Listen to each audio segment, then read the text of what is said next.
Good morning, Earl. Get close to that microphone. I'd rather get close to you because you're a lot warmer. Hi, Mike. How you doing? My kind of guy. Well, not Such that a treat. close. I'm just floored here. Yeah, but not offended. Not offended. Earl and I go way back. I knew you when you had a wife. How many wives have you had? Just so we're clear about all this. One legal wife married at City Hall. I'm a serial monogamist. I'm with my partner Sue for 15 years. That's Thanks, Mike. great. And how's your daughter?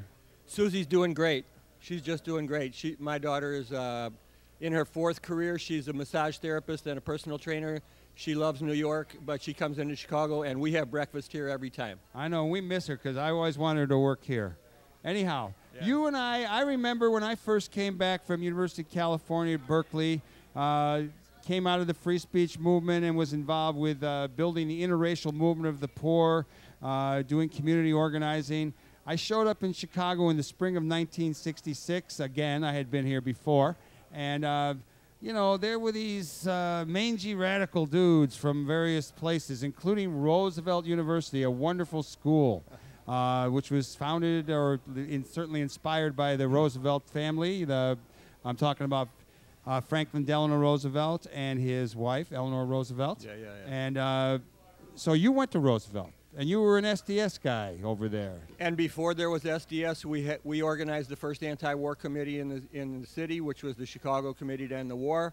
And then a bunch of us radicals became radicals through the civil rights movement with Friends of SNCC and Metropolitan Corps, organized the Roosevelt University Students Against the War. And we effectively helped to shut the university down after 2 years of consistent organizing.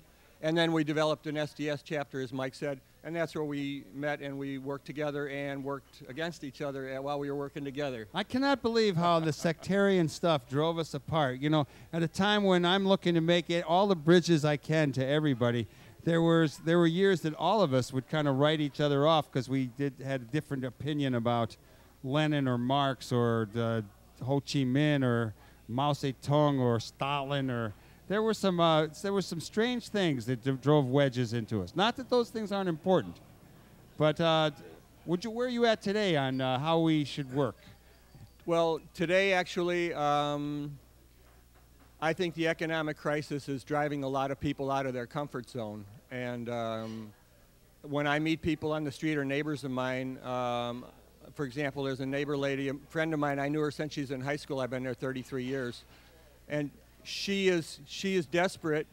She works for H&R Block. Her father owns 4 buildings in the street. He's going bankrupt because the taxes are so high. Their income is down. They don't know what they're going to do with their son. Their son lost his job. And these are what would be considered middle-class people or working-class people. And the stories are so high. I think that the reality is that it's really an economic crisis and a depression for tens and hundreds of millions of people in this country. Some people are making money, good for them, but for most of us, the insecurity and the hardship is just growing. And I think that really sets the basis for working with our differences, expressing the differences honestly, but working together on Monday, partly in honor of Dr. King, but to continue the struggle that he really was associated with.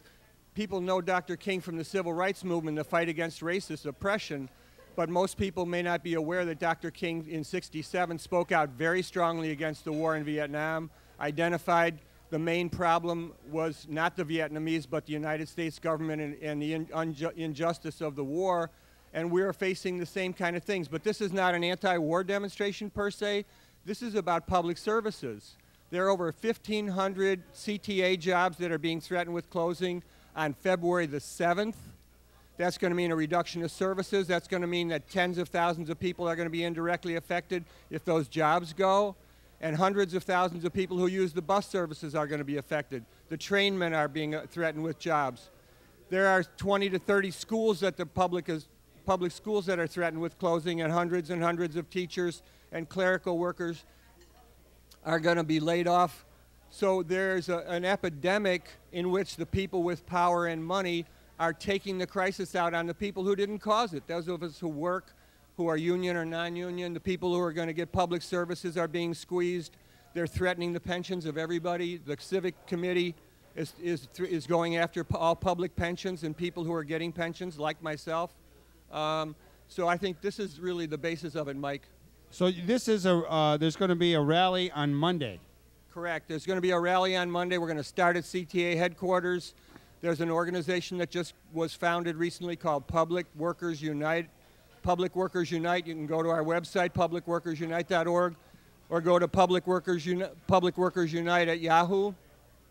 And we've sponsored this, but there's about 15, 20 organizations that have got on board.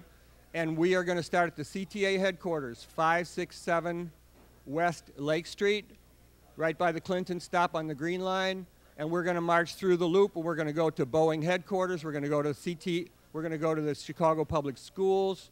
We're going to go to the Civic Federation. We're going to stop by City Hall, and we're going to end up the State of Illinois building, so that members of our coalition, of our common front, can come together, because you were asking about coming together. So we have people of from different unions, from different radical groups, from neighborhood groups. It's a wide grouping of people who have many, many differences, but we are united. It's like, we're going to fight. We're not going to give up our public services so that you can take the money out of our lives when you, the people of wealth and power, are really causing this, and you're making a lot of money off of this, and you're going to cause us hardships.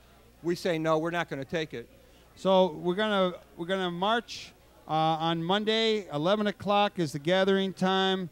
It's a rally at CTA headquarters, 567 West Lake Street, and there are a number of people endorsing this and sponsoring this, including AFSCME, Caucus of Rank and File Educators, Citizens Taking Action, Industrial Workers of the World, International Socialist Organization, Jobs with Justice, et cetera, et cetera, et cetera. Yeah, et cetera. And there are others that are not listed there. And we're going to have a lot of them will be giving greetings, so that people who come to the crowd, we want to knit together the public workers of the city so we're not isolated in different jobs. But we also want to bring together the public who we're serving. Teachers are bringing parents and students. CTA drivers are reaching out to people who drive the CTA.